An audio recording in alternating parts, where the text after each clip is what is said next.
In this video, we are going to explain how to get more credits on Emergent AI. There are a few things you can do because when you start Emergent, you actually start with 10 credits, which is enough to create simple apps or simple websites.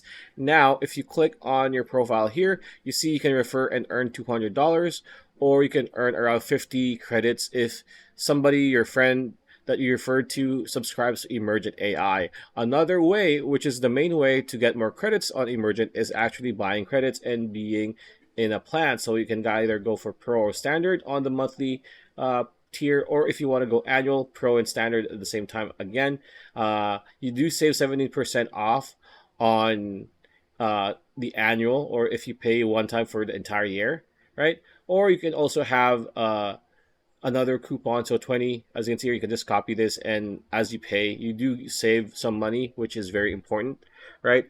Those are the few ways. So those are two main ways to do so. Another way is, like, if you have any dead projects that you're still here, that you're still maintaining on your account, just remove them to get back resources. So those are practically the ways how you can earn or add more credits on your Emergent AI account. So pretty much it. That's the video. Hope you liked it. Like, comment, share, subscribe, ring that bell icon. I'll see you on the next video.